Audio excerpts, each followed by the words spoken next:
Everybody, what's going on? Anthony Blackwell here with the season premiere of Season 4 of Interviews with Everyday People. I'm very privileged. I think this is 116 people I've interviewed, Bobby. Wow. And you're the beginning of Season 4, and I'm pretty excited to... Like I said, follow that dream, buddy. Yeah. And, it's well deserved. We'll dive in here in a second to like how we actually met and everything, but Season 4, I really want to hit the ground running here. I took a big break from the show because we do have multiple shows on the network, and I wanted to get those other shows to a spot where the rest of the team can help manage them, and then I can really focus on getting back to this show, because this show is the reason I started podcasting. Absolutely. I really want to get back into it and have these one-on-one connections. Before we get any further, I want to thank Nikolai. Nikolai's behind the camera today. He's helping me out tremendously. I had some car issues, so I was like, I might have to cancel this, and I really didn't want to because I've been looking forward to this conversation for a while. I'm very thankful you agreed to do this. Weather-related car issues? Kind of. I went and got an oil change, and then I got in the car, turned it on, and it kind of had a weird startup. So I was like, I'm good. So I drove it out of the garage, got to the gas station in Frackville, went in, got a drink, came out, went to start it, nothing. Oh. So I had to call the garage, they had to come get it. So I think the battery went because it's so cold out. It kind of killed the battery. So yeah, so that's kind of where I'm sitting right now. So Nikolai drove me, loaded up the car full of all the equipment, and here we are. But we are at the Red Zone in Monty City. You've probably already seen the title of the episode, and we'll take a cool little photo after this. But I'm here with Bobby Moucheron, the owner, the OG, the mob boss here, the Red Zone Sports Bar in Monty City. Hi, everybody. So we have a very fascinating story we're going to get into. I think a lot of you know, for the most part, if you're watching this and you're friends and family with Bobby, because we'll have this all shared on social media, but really you're going to tell a story for not just those people, but for the listeners who may not know, and you're just kind of clicking on this episode to hear what the story's about. We hope you can learn from this, and there's going to be some deep topics here. There's going to be a lot going on. Hopefully I don't get too emotional here, because this is a story that could have been a different conversation. I could have been interviewing somebody else about you. Correct. Essentially, you know what I mean? I'm blessed to be here. I'm very blessed that you're still here. Like, it was scary, bud. You don't have to preach to the choir. Yeah, you were living it. I was just an outside person, just worried, you know. Yes. But it's one of those things too. I think where I eventually want to get into, and we'll get into it just a little later, is how do you, approaching somebody going through something like that. But I think we'll get to that. We'll tie that in a little later, because I have a few questions. Okay. None of this is scripted. We're kind of just riffing, having a conversation. But tell us how you came about owning the Red Zone in Monty City. We'll do a little business background here.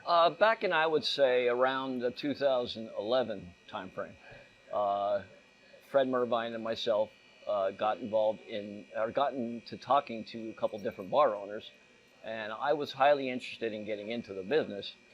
With that being said, we did some looking around, and then this particular building used to be my grandfather's bar back in the 40s, 50s, was called Rakowski Cafe. Okay. That being said, once he let it go, it had gone through about 9 or 10 different owners, and then the previous owner before us, unfortunately, had a tragedy where the owner passed away, I believe, in a car accident, and so his wife was then selling the place. Mm-hmm. And I talked to Fred, ironically, at a different bar we were sitting at, and I said, wouldn't it be good just to check into this and see if we can make an offer, whatever. So we did, and she graciously accepted our offer. We went into a partnership, an LLC partnership, and in 2013, I believe it was Memorial Day weekend, we opened up, and we started what I now consider to be a successful sports bar. Yeah, there's not many dedicated sports bars in our area, which is kind of crazy to think about. Because, I mean, you can go to a bar and watch a game, but there's not many that have multiple games on the screen at one time. Dedicated to the sport. Dedicated to being a sports bar. And again, that was my goal from the beginning. Mm-hmm. And to this point, most of the big games were full. And we bring in the crowd, and they enjoy the atmosphere, and we're going to continue to go that way. And as we'll get into in a little bit, I'm sure, there were some things that came up that I kind of doubted if I'd want to carry on, but I'm glad I did, and I plan on being here for quite a while. Yeah.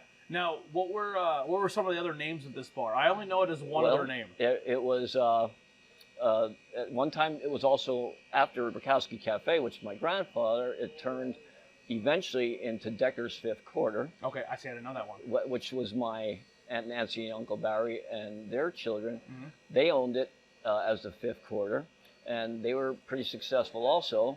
And then, unfortunately, my Aunt Nancy took sick, along with the same time frame, a little bit after my mother took sick, and unfortunately, they passed away.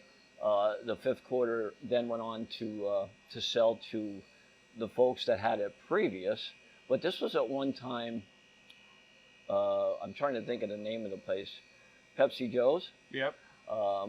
And there's a couple of names that I don't recall. But I want to say that it's gone through about 9-10 different name changes. The one that always sticks for me is the Silver Spoon. Silver Spoon. That's what I was trying to think of. Yeah. Silver Spoon was right after the Decker's Fifth Quarter.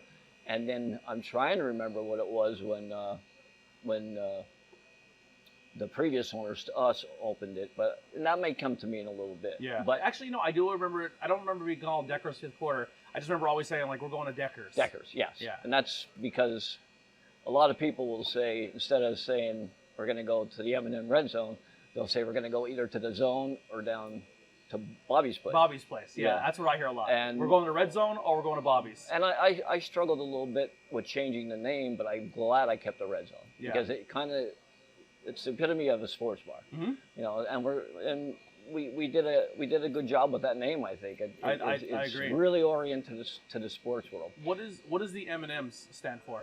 It was at the time Moucheron and Mervine, or Okay. Mervine and Moucheron. Then Fred, due to all his obligations, had expressed interest in getting out of the business, and then at that point I would have to buy him out, and at that point it just became my sole proprietorship. Yeah. So it wasn't a partnership anymore. Yeah. And it was great when he was here. Unfortunately, he couldn't stay. And him and I are still on good terms. And Yeah, great guy. He is a really good guy. Yeah, he was my rival team's head coach in biddy basketball for a long time. Oh, he was in the biddy, and he did a great job with those kids. Yeah, I'll he tell you did. that. Yeah, So I do miss him here, although he does come in on Sundays for some food and some cocktails, and so I just still get to see him anyway. Nice, awesome. So how long has this been open now for? The Red Zone has been open now for 9 years. Wow. 9 years. It'll That be went 9 quick. years in May, I should say. That went quick. It went real quick. I remember the opening weekend. Unfortunately, as we'll get into my surgery, but the anesthesia, I forgot a lot about the past. Really? But I did not forget about the opening weekend. Yeah. Because unfortunately, that was the only fine we got from the LCB, because somebody went out on the porch with a cocktail, and you weren't allowed at that time, even though the parade was going up and down the street. You weren't allowed to leave the porch, Oh, and they I do remember did. that. And they did, and the folks, the law enforcement was in town, and that's the only fine we've gotten in 9 years. Yeah. This isn't like a bar where I don't think I've ever seen like a fist fight or anything crazy happen in here. Once there was a pushing incident one time. I was almost in a fight one time here. Yeah, and that might have been the one. But no, there wasn't a push. It was an we Eagles, quelled it. It was an Eagles game, and he just kept screaming down the bar at me, and I was just enjoying the game. And then Washington started making a comeback, and all I said is, "You're not being an obnoxious. I just kept saying, you're that guy. You're that guy, right? Like Yes. You're a drunk Eagles fan. No one, I'm the only guy in the bar with a Washington jersey on, and you're just like picking a fight for no reason." And then they started coming back, and he sat and slumped in his chair, and then I had a few in me, and I'm like, "Where's your stupid clapping now?" You know what I mean? Yeah, and he kind of got up and he came at me, and I think back in that, and that was probably right after we opened. yeah, it was like the first season. But it seems like our crowd, which is mainly 30, 40, 50, 60-year-olds, and everybody's welcome, obviously, but they have grown over the years, and you don't even have the shouting matches anymore. You don't have anybody acting up, and it's been a pleasure. Our customers are great, and I really appreciate the clientele and their dedication to coming back. Yeah, and I mean, this place is not just a great place to have a beer and watch a sports game or a sporting event. Food here, awesome. Like I said, on average, and it fluctuates. But maybe about 200 dozen wings a week. Sometimes it's a little lower. Sometimes, especially like Super Bowl or New Year's Eve, it'll go a lot higher. Yeah. And with the Super Bowl coming up, we're already getting prepared. But yeah, it's a true sports bar menu. There's not much in the way of platters, but the wings, the cheesesteaks, the pizza, the burgers, they all. Two of my favorite cooks in this town are one's in this bar and one's in the bar down the street. Yes. And Monte City is what, 3 stoplights, 4 stoplights? 4 stoplights. And it's honestly, we're very great, like blessed in this town to have not just good bars, like good spots to go hang out, but like if you think of like some bar food in this area, Ruts, McGuire's, like good places to sit and have a meal. I'm telling you, the folks that own the bars in town, whether it be Trish at McNiff's, Sean at McGuire's, the Citizens folks. Oh, the Citizens open up. I haven't really had any food there, but that's always been a go-to place too. Yeah, and I apologize, and Ruts, and I apologize if I'm missing anywhere. But everybody's fantastic. Everybody seems to get along, and they all have good customer base. And I think Monte City is very blessed with the bar and restaurant thing. So we'll dive in here until the main course of this. I guess we're talking here. You had some health issues for a while. Yeah. I did. And it started, if you want to get back to where my physical problems started, we're going back 20, 25 years when I started to develop some back issues. That in turn led to all kinds of medication, all kinds of probably not proud of the drinking I took place in, because trying to alleviate the pain, and it would be successful. But then again, the next day it didn't make a difference because it was back. So it was a temporary Band-Aid. I feel that as time went on and I combined the pain medication with the alcohol, and most importantly, the lack of food intake, I developed some liver issues. The liver issues got so bad that I got cirrhosis. And like you and I talked before, previous to the show starting, is I really never put myself in an alcoholic frame. I did think I had a drinking problem. I did attend some Alcohol Anonymous meetings. It opened my eyes a little bit, but the worst thing about it was my anxiety attacks, which were not helped by my drinking, and medication seemed to quell that a little bit, but at the same token, medication was hurting my liver also. Yeah. So as I started to build up with fluid about 3 years ago, I went to a couple doctors. They did some x-rays, CAT scans, MRIs, whatever you want to call it. And they uncovered that there was a fatty liver, which had turned in cirrhosis. And I was starting to build up with fluid. But previous to that, I was down to 112 pounds, and I looked real frail. And frankly, I'm lucky to be sitting here right now. That being said, I would go down to Pottsville, get the fluid tapped. It used to be every 2 weeks, then every week, then it became every 5 days, and all the same time they're still getting 7 liters of fluid out of me. So that led me up until I surgery. Okay. Right up until surgery. Wow.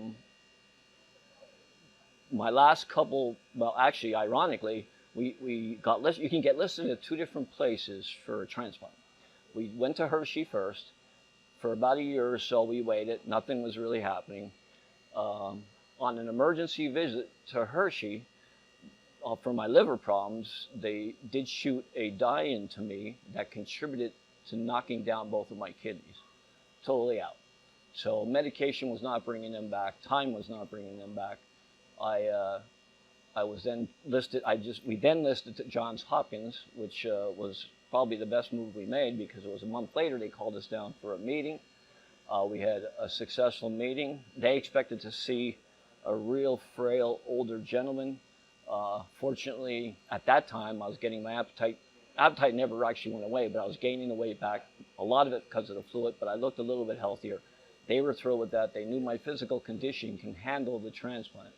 So with that said, a couple weeks later after that meeting, I was getting drained down in Pottsville, and I got a phone call. My wife said, stop the draining process. The doctors agreed to stop it.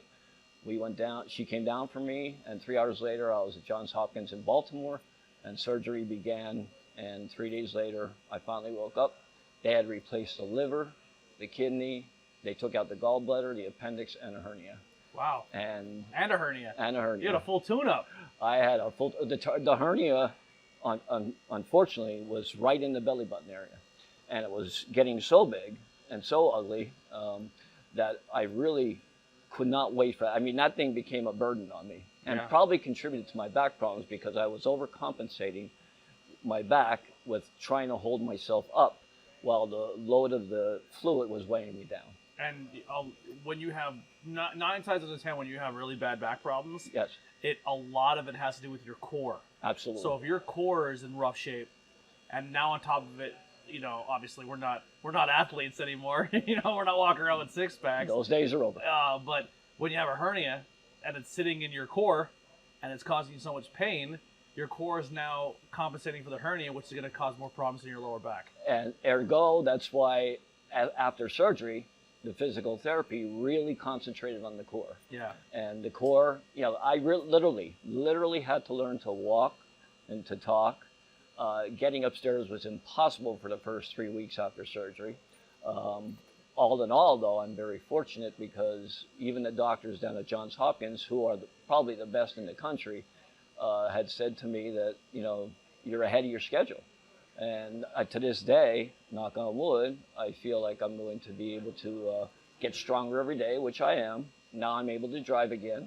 And now I'm able to go up steps without even holding the rails, but I still do because I've been clumsy all my life. Yeah. Other than that, I feel great. Little tightness where the 70 staples were. And the scars will remain, but the pain will slip away. Yeah. Now, there's a lot to unpack there. We're probably going to dive in and out of that past story a little bit. When you go in a situation like that, yes, mentally, like, all right, well, let's go back to kind of a little beginning. When did you realize, like, okay, it's not just body pain. There's something else going on here where I'm not feeling 100% that I should go get checked out. Very fatigued. Probably the main thing was the fatigue. The back pain was always there, so I never really considered that to be a problem with my liver. Yeah, I thought that was just when your body's always in pain, and I can relate to you on this. Just because I have severe body pain with my disorder, when you're in just severe pain, everything else just kind of, like, your focus goes like, oh, I'm just tired all the time. I'm tired all the time because my body, I always chalked it up to my adrenaline's always high because if you're in pain, your adrenaline goes up. And then when your adrenaline wears, you're like, I'm just tired now. You know what I mean? And that's, again, I would sleep like a baby, but it's still, you wake up and you have the same problem. Yeah. And again, the pain medicine wasn't doing me any good. Yeah. I would get so I still don't go to doctors as much as I probably should, but I would hate going to them because I'd walk in and be like, all right, we're gonna write you a script for Vicodin, Perks, whatever it is, just for your pain, and I was just like, I don't want these. Like, yeah, and I know it's gonna cause a problem, but and then you finally break down. You're like, for me anyway, I would break down. I was like, all right, I'm just gonna take them. And then you take one, and then you're still kind of social, but then you have that beer, and you're like, wait, these work way better with a beer. Oh yeah, they are. They absolutely. It is really intensified. Alcohol really intensifies the pain medicine effect on the body and the mind. Yeah. And that's part, like, I forgot to mention with the liver, when the liver starts going bad, fatty, and then cirrhosis, what happens is your ammonia level inside goes sky high, and you go into states of confusion. Literally, I would stand in the kitchen, call my wife by my brother's name. I'd be upstairs, whether it be shower or bathroom, whatever, and I'd say I'm down in the kitchen doing dishes when she would yell for me, and then I would lose total awareness of where I was. I was in my own house, but I was totally, again, the ammonia level, and then they give you this medication to control that, which is a liquid called lactulose, and the taste was awful. Awful, and it's one of the things I'm grateful for now. I never have to take that anymore. When you're having those moments of confusion and you're working in a bar, and obviously people see you with a drink because you're at the time you're having your drink and you're taking your pain medication, were people chalking it up as just, oh, he's just maybe and when you're at home, Cassie's obviously you're not there all the time in that condition, so she's starting to catch on to things. Ironically, when I was here, uh, the confusion. Now, understand this is 3 years ago, and the confusion wasn't really kicking into high gear just yet.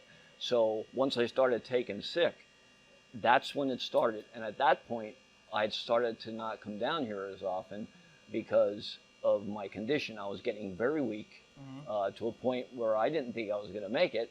And so I stayed home. Yeah. And with the advent of COVID, it was a good thing because all I needed to do at that time was catch this in the last couple of years, and we'd also have a different outcome just from the COVID. Yeah. So I have to be, aware of that. And I think this is literally the first time face-to-face seeing you in, I'd say at least 2-3 years, if not longer. yes, It was hard not to, like, as soon as we came in, I had to give you a hug, man, because, like, I miss you, man. Like, this was a spot, like, I wanted to support the business, but it was hard to come in here and not have you here. It was as a customer and as a friend, and that's why I really appreciate the folks that came in when I was either hospitalized or just staying at home because I had to, and folks like yourself who were always good customers just continued to come back in, and even though I'd feel guilty not being here, I knew it was for my best. But it was just, well, also for me too, I didn't really make it a point to go to bars a lot because just from, like, we were supposed to go to a Notre Dame game together. Yes. And it was heartbreaking that not only you were going through what you were going through and your body pain was as high as it was, and this is even before you even knew about the other stuff. Right.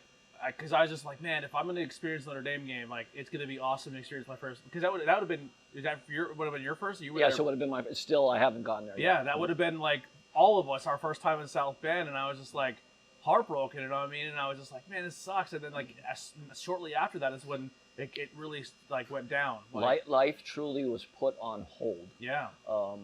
And it was until I came out of surgery, and then unfortunately, like I told you, when you come out of surgery after having 20 some hours of anesthesia consistently, and a surgery that went into almost 3 days, it does affect your memory. Now, it will come back.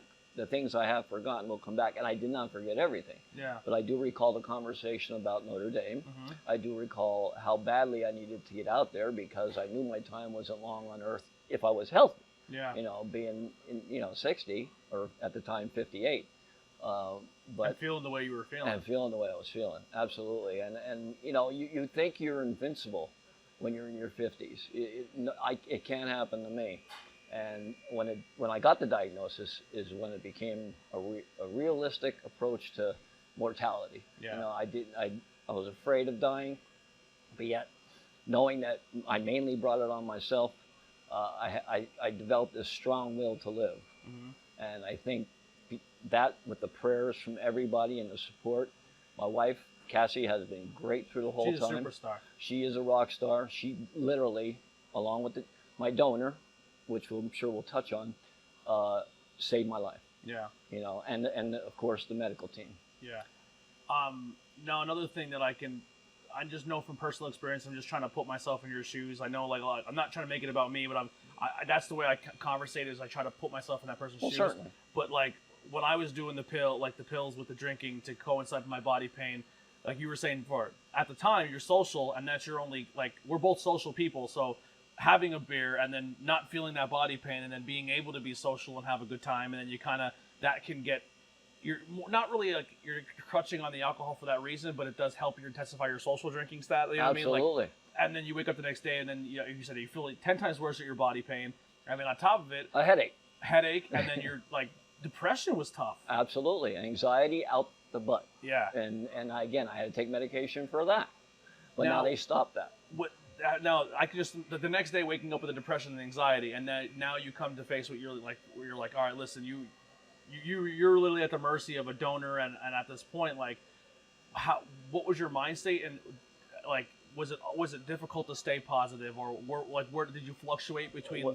Like the cliche says, Anthony, the waiting is the hardest part. Yeah. And it really was, because even though I wasn't feeling that bad after I was diagnosed and started, and I kept eating and I started to get my tapping done, and I knew this could have a bad outcome. So I prayed, and with all the prayers from everybody, it kept me going daily. I got up and I thought, I can't leave my family, I can't leave my pets, I can't leave, my customers. I got to fight on. And even when I was laying in the hospital, post surgery, it's like, you don't think you're going to make it because you don't even feel like you're resisting. Yeah. And then you eventually, slowly, every day, you wake up, you get better, you do physical therapy, occupational therapy, speech therapy. It's an ongoing process. I was in the hospital for 3.5 weeks. The first one in ICU, and the next two basically in a regular bed, but going through all kinds of therapy every day. And then you had this realization that I might be the luckiest guy in the world. And then you think about the donor, and guilt comes back again because somebody in their 20s had to pass away for me to stay alive. Yeah. And we wrote to the family, have not heard back yet. And we cannot, obviously, we don't get a phone number, we don't get an address. We write to them, it's anonymous until they write back. And if they want to share that information with me, then I can call them, take a trip to see them. I don't know where they're from. I just know that he or she was in their 20s and died a tragic way. Really? Yes. But their organs, the organs were so perfect that the folks at Johns Hopkins, who do thousands of these, have done tens of thousands of these transplants, were so excited for me to get down there because it matched my blood type, it matched all the attributes of a liver and a kidney, that they were dancing when I finally got into surgery because they were so sure that this was going to work. Yeah. Now, with obviously friends and family, I know there was a lot of people who were going that route of, are they compatible, are they not compatible? Yes. What is the mental of that like with friends and family when you go and you're like, oh, I don't match, like I can't, like. And fortunately, there wasn't a lot of that. Now, my wife did go get tested. She became, and only 10% of the folks who get tested will match your exact liver type. So she somehow got in that 10%, and she was a match for me. She would have to give up part of her liver, and we were on that path right when the phone call came that the liver and kidney became available, because she and you needed both. You couldn't do one or the other. You have to get both. You don't necessarily have to get them replaced at the same time, but it'll help. It'll help a big time, because the surgery itself, lasted 20 some hours, but if you're in there, instead of cutting you open again, which is only going to put a taxing again on the body, and then you can get infections. That's the reason why they wanted to do it at the same time. Hershey didn't want to do it at the same time. They would do liver and then kidney, but they wouldn't do my wife's liver if it came down to that. They would want a person who passed away. So she was ready to go. Gladly, we didn't have to use her, but then again, sadly, we had to deal with the passing of our donor. Yeah. Well, in sports terms, where were you at time clock wise if this donor doesn't come in? 2-minute warning. Really? Yeah, that's the only way I can explain it, because even though I would have gotten down the field somehow and kicked the field goal or something, but it was a 2-minute warning, and a lot of people will say, well, I had 10 seconds left. No, because I still felt that fight in me. I didn't feel like I was not going to make it. That's a testament to you, man, because like all those obstacles and going through, and then just seeing yourself like you said, you see the photo of yourself at the Elks, and I think a lot of people like seeing the photo and seeing, because that was like the first time you really were out in public in a while. Correct.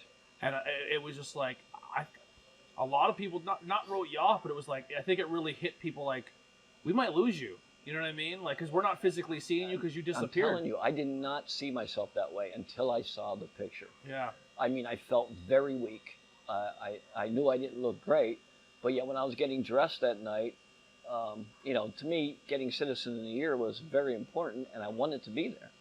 And when I got there, and I can just see the look on folks' faces, they were concerned, and I didn't take it that way. I knew I couldn't get up and speak, and I had my wife kind of speak for me. But as I left there, I left with a sadness, saying, hey, I really couldn't express my, thanks to everybody who was a part of this. But by the same token, it was a great honor.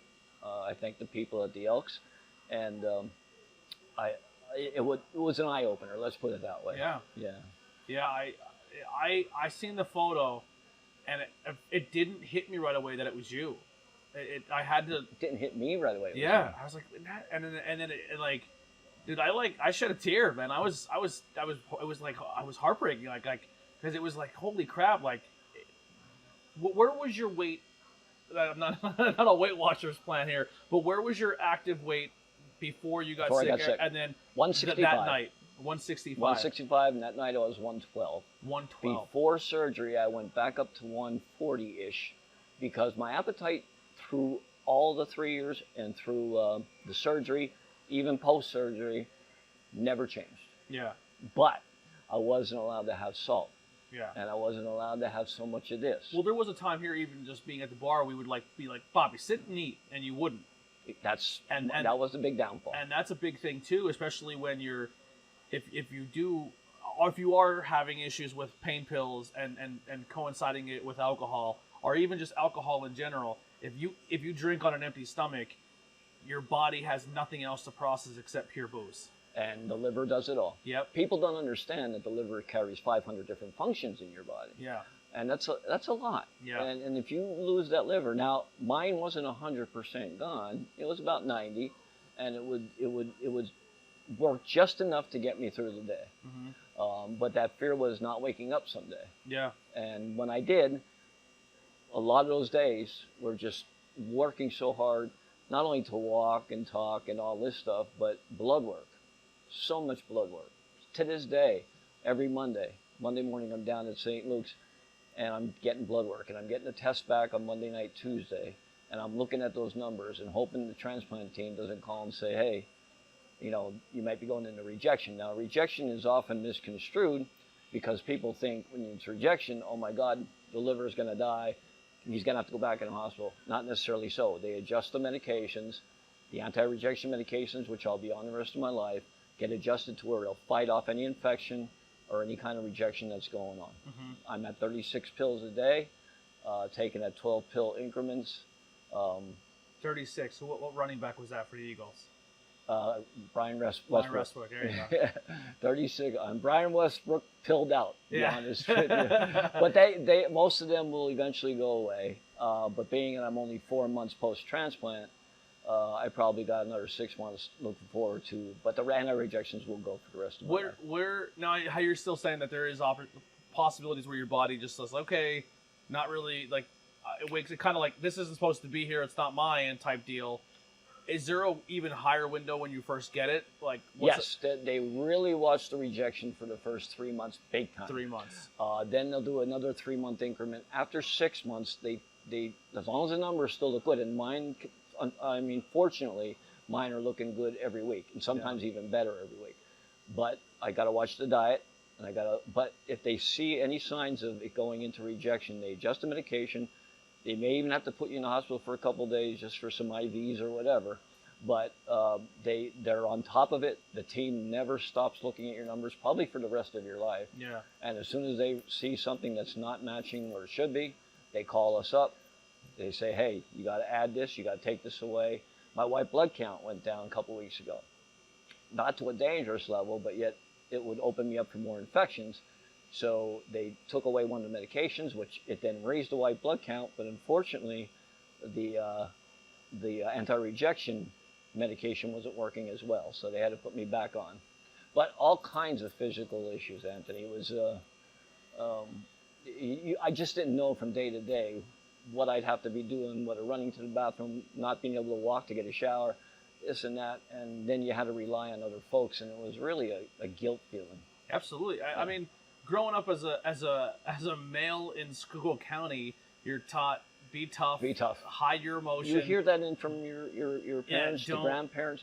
Don't cry. Yeah, don't cry, and don't do it yourself. Be a man. Yes. And then when you're have to rely on other people to help you wash and bathe, and you're like, I'm a 50-year-old man. I shouldn't be asking for this shit. Like, yes. I can definitely see how that could be taxing. That's why I said, man, for you to stay positive and not throw the towel in, like, not many people would do that, man. Seriously. I've heard some horror stories, and I'm glad I got strong enough. My faith, my support, whether it be my wife, who was outstanding, or even my family, my closest friends, daily they would check on me, run me, the folks who ran me to appointments, too many to even mention. Just those little things that kept me going. The folks at dialysis at the Vita up in Fractal, three days a week for 3 hours a trip, they would get my kidneys just to clean out everything to make them generate just enough to stay alive. Yeah, and this is what I wanted to kind of touch on in the beginning. Like, I didn't reach out, and I feel horrible for doing that, but like, I also didn't, like, I feel like just the way my brain work is like, you're already going through it, and the last thing you want to do is talk about it. So like, and all I'm going to do is ask questions, and I don't want to make you go through that and explain, because it's not that I need to know, but what else, like, how else would I, like, it's the elephant in the room, you know what I mean? Exactly. Yeah. And again, don't feel like, you're not alone in there, because most people feel the way you did. We don't want to bother him. Yeah. Even family members, we don't want to bother him. I appreciate the company. My dad would come over just about every second night, sit with me and watch the games. And that in itself was just an uplifter, because when you're sitting on the couch 24/7, you can't be at your business.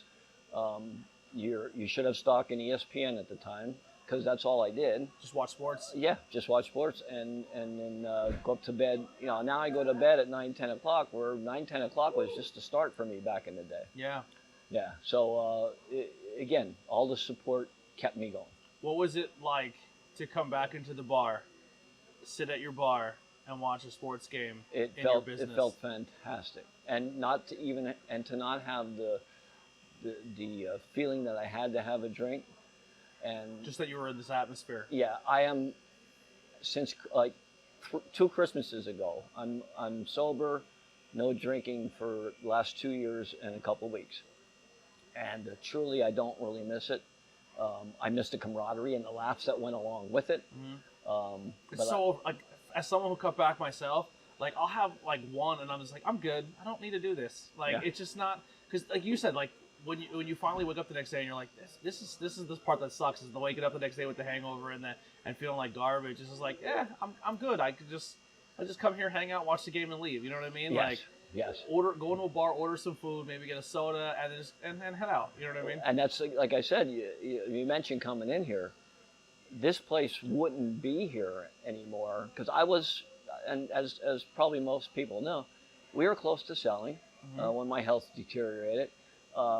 We had actually signed some papers, and then we were fortunately, the folks that were going to buy it worked with us and agreed to let us, once I started getting healthier, agreed to let us keep it, and here we are, because really, this was my dream. Yeah. And I didn't want to give up on my dream, but yet I knew my health came first. Yeah. And my wife was instrumental in us keeping it, because she was a little worried that the clientele that was not only employees who we didn't want to be without work, but the clientele that was coming in still had a nice place to go. Yeah. And so that's why we're still here. I know I would come in every now and then, but I would just kind of come in and get food. Yeah. Because like I said, it was mentally, it's tough to come into a bar and not want to drink, because you know that the owner, like, just got his kidney and liver replaced. It's like, the last thing I would do is kind of like be reminded that alcohol is probably not the best thing in a bar sometimes. So it's just like, but honestly, like, one of the greatest parts about being here is you have one of the best cooks in town, and your food's fantastic. You know what I mean? And everybody knows I call her Aunt Ray, and you know, I wouldn't have it any other way. Yeah. You know, we did have Alex Dukas here, who was sensational in his own right, as you know. Yeah. And unfortunately, with other things, he had to leave, and we got Aunt Ray, luckily. Yep. And my sister-in-law has done a wonderful job with bartending. She's holding it down. My brother and my other sister-in-law work here also, and they're big helps. And then there's Alicia, Nikki, who comes in, usually works on Sundays, Carly, who helps, and Brittany in the kitchen, and Susie's son helps. So we have a good core that keeps us going. What were some, like, goals or things you would do mentally when you were at some of your lower times, going through the recovery, post-surgery? I mean, post-surgery, to kind of keep yourself, like, in that fight? the fight to stay alive or the fight for the business? To fight to recover and get back to Just seeing your first game here. You know what I mean? I think the driving force was the customer base and the friends I made, and wanting to keep a good place, and also knowing that if I stayed active, I'm going to stay alive. Yeah. Because if you continue to sit and not move and not do anything, not only does depression set in, but it's like, you lose any enjoyment for life.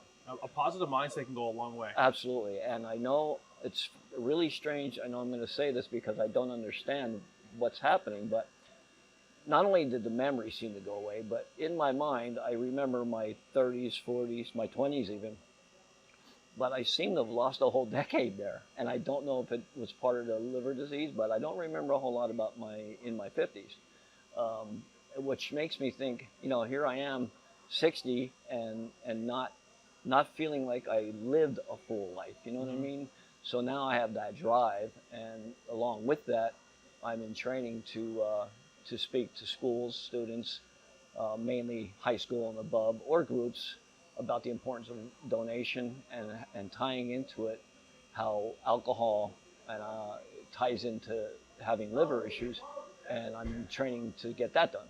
Yeah. So that would be very rewarding for me to, it's story. very cliche, like I said before, if it helps only one person. No, I want to help thousands of people. What was your stance on organ donating before all this? I was an organ donor from day one. It's been on my driver's license. I think it's the greatest gift you can give if something were to happen to you, or you can be a living donor also. Yeah. There are a lot of folks out there who give up a kidney when they're perfectly healthy, and yes, you can live with one kidney. As a matter of fact, I have one now, and the two bad ones are still inside me. Oh, really? Yeah, they did not take those out. Wow. And I still haven't gotten a reason why, but for some reason it was less taxing on the body. Yeah. Now, Because your body's not looking for them. Yes. Yeah. The body's not even thinking they're there. Yeah. They're just sitting in my body, and they're not attached to anything. Interesting. Modern medicine is crazy. I thought about that in the hospital. I'm thinking, how are they going to cut me open? And on the way down to even get into surgery, I'm thinking they're going to cut me open, put somebody else's parts in me, and hopefully I'm going to wake up. I'm not diving down this political rabbit hole or where we are now with where we don't trust vaccines and stuff, but literally we're talking about the same medical profession and the same doctors and scientists who can take a body part and put it in somebody else. You know what I mean? You gotta trust science sometimes, man. You gotta. And nobody understands how much those body parts are scrutinized before they're put into another person. Yeah. This person, unfortunately, when he or she passed away, had active Lyme disease, which they had asked me if that was okay, and I said that's perfectly fine because they treated that after surgery and pretty much eliminated it somehow or another. But that's what makes the medical field so special. And then I was tested every week for a certain virus that he was positive for before organ donation, and I was negative. Yeah. But when they put it in me, I was negative at the beginning, and then the last 2 weeks, the virus became active. Not dangerously active, but active. So now they have medication for an antibiotic. Do you know what the virus is? It's called CMV. What is that? Cytoclinivar virus. I really don't remember what does it do? It's like a mononucleosis. It's not contagious, and it's active in 50% of all people across the country. Unfortunately, for me, because of my weakened immune system, it became more than just active. It became a level where it was a little more dangerous, where I'm more open to infection. Okay. So now that they put me on the antibiotic, it'll go back down, and it's very common in liver recipients to have this virus become not dangerously, because it's not going to kill you. Yeah. But it is something that can open you up for infection, and that's the importance of vaccination. Because if I were to get COVID, it's a whole different world. Yeah. Are you eligible for any of that? I did. I took out all 3 before the surgery, and Johns Hopkins was thrilled with that because you can't get any kind of vaccines after surgery for 6 months. Yeah. Now, the statistical chance of finding a perfect donor. Now, you're also talking about you're talking about an organ that still had possible Lyme disease or had Lyme disease, Yes. and then this other virus, virus, CMV virus. and the doctors are still ecstatic because every other niche matched you Up perfectly. So it wasn't even like still the perfect donor, but it was perfect for your circumstances. So Correct. to put that in perspective for people listening or watching this, like even then, like the statistical chances of finding that perfect donor is so small, but they still like it's a miracle. It's literally a miracle. Like and being an organ donor, that you're helping somebody so much, and like it's just crazy. Like how you said, you were in the 2-minute warning, and a Hail Mary from the 60-yard line. And I was literally saying Hail Marys. Yeah. And the pharmacist at Monterey City reminds me every time I go in, and I go in quite often, obviously, that I'm a walking miracle. Yeah. And I'm so grateful to God, and I'm so grateful to all the support and my friends. I mean, it's just, I couldn't do this alone. I'm happy we're having this conversation, man. I feel it means a lot. It's a lot for me to get it out there, let other people realize how important organ donation is. And it's not for everyone, understood, just like the vaccination is not for everyone. And so be it. I just chose not to roll the dice, and that was before I had surgery. Yeah. Yeah. So, and here I am, thank God. Yeah. Awesome. Is there anything else that we didn't touch on that you want to talk about? As far as that goes, I think we covered most of it. Yeah. I mean, other than it's an ongoing life process for me now, and I've accepted that, and I wake up every day, and I'm grateful for it, you know, and I don't take anything for granted anymore. You learn a whole new way of thinking, and a whole new faith. It's just something I want to help other people who may be in this situation understand that, you know, you're never written off until you write yourself off. Yeah. Yeah. It's now, I guess my last question here, and I don't want to put a negative spin on this, I hope it doesn't come off that way, but like when you're at a bar now and you're like, I mean, you really haven't come back like and worked a full shift or anything like you used to in the past, but anything like, is it going to be different being here and seeing someone who's maybe at their limit of their drinking this? Like, is it going to be mentally like cut that person off, or like, hey, relax, calm down? Like, I don't think any of that from previous years is going to change inside me, because everybody has the way they feel about things. But again, somebody has a limit. Everybody has a limit. Yeah. And if somebody's not acting right, whatever you want to call it, we obviously have to cut them off per se. But I will think of it when I look at folks, especially the ones that because you have a different perspective on it now. I have a whole different perspective. Yeah. I'm never going to say, you know, don't drink, you know, or you'll end up in my shoes, because that's not true.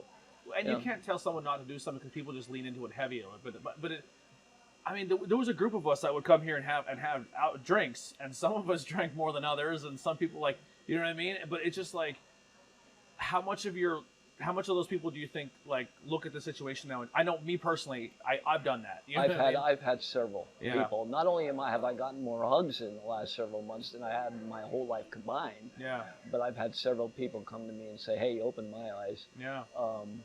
And even if and there isn't such a thing as non-alcoholic liver disease, you can get cirrhosis without drinking. Absolutely. Yeah. And people don't realize that. Mine, there's no excuses. I did it to myself. Yeah. And that's why, you know, God gave me a second chance, and I'm going to run with it. Yeah. I don't preach it on anybody, and I never will, because I want them to make their own decisions. But yet, if I can sometimes just grab somebody and go like this, "Hey, did you not get anything from what happened to me?" Yeah. I would love to do that, but I won't do it. Yeah. I think the way I want to wrap this up and end it is, I think not just the biggest eye opener for yourself and your friends and your family.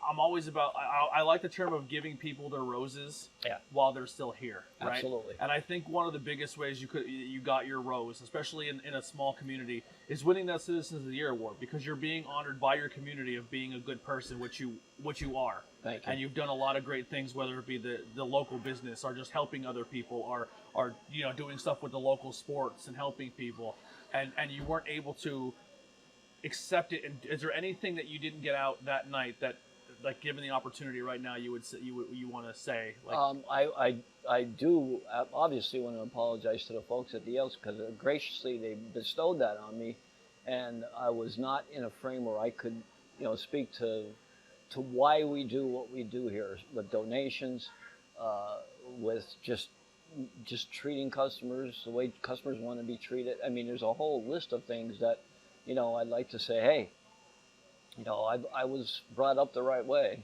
and I want to continue that tradition of doing the right thing. And that's why, sometimes people think we go overboard with asking for money or clothes or something like that. But, they don't have to donate, but when they do, it's one of the most rewarding feelings that you can have, just helping others. And and it could be just the animals down at the SPCA. Anything. Your local artist, your local business, literally, I always tell people like you can go on a GoFundMe and do $5. And in your mind, you're like, oh, that's it's only $5. Maybe I can do more. Oh, it's only $5. What is that going to make a difference? It makes a big most difference. People on your Facebook friends list. I'll just break it down on social media. You have like 1,000 friends, and that's not an unrealistic thing to think of. Or 800 or 500 friends. 500 people do $5 each.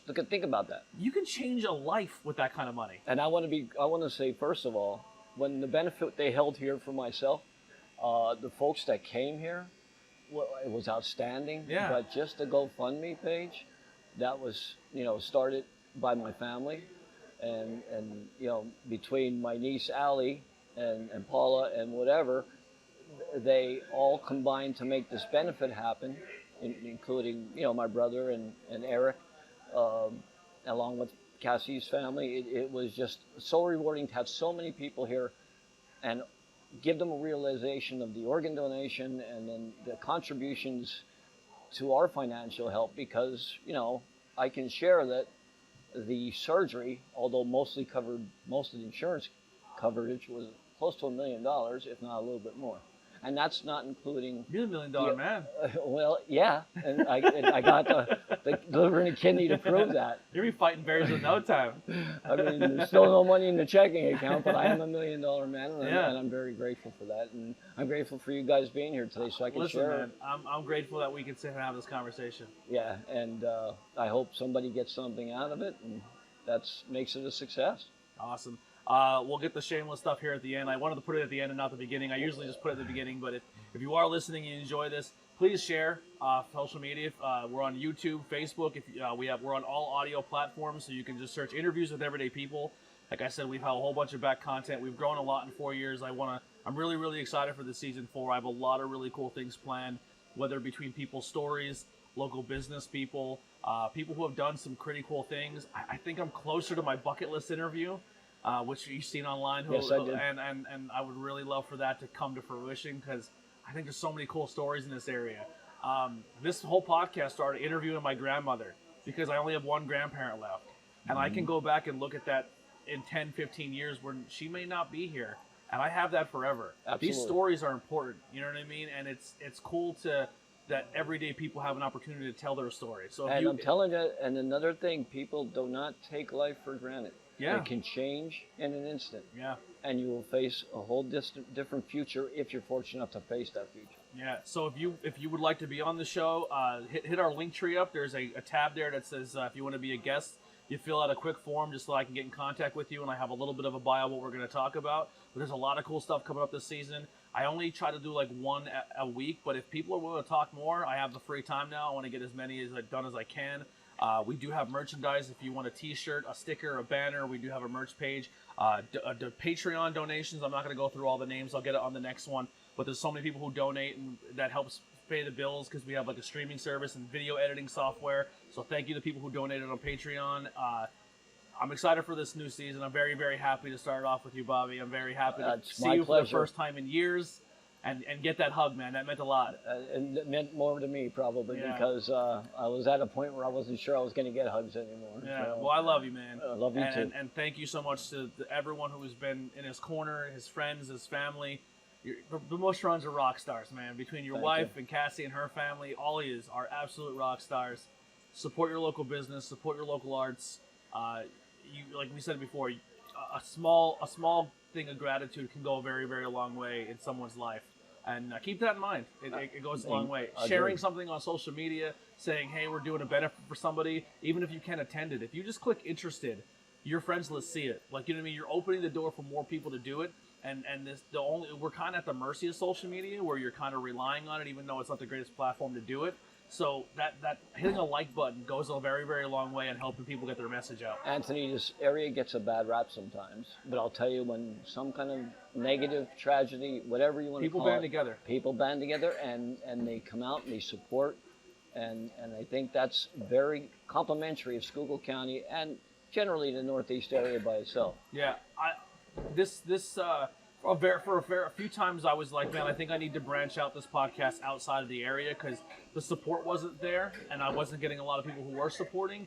But it's hard for me to branch out and do that. Like, I still do it every now and then. I'll interview somebody from across the world via the internet, because we have the technology to do so. Yes. But I'm very proud of where I come from, and there's a reason why I'm still here, and I want to capture these moments and stories and talk to musicians and artists and business owners and people who have experienced things. You know, I don't want to cash in on tragedy, but sometimes those stories, like we talked about today, could be eye-opening and help somebody. Absolutely. Yeah.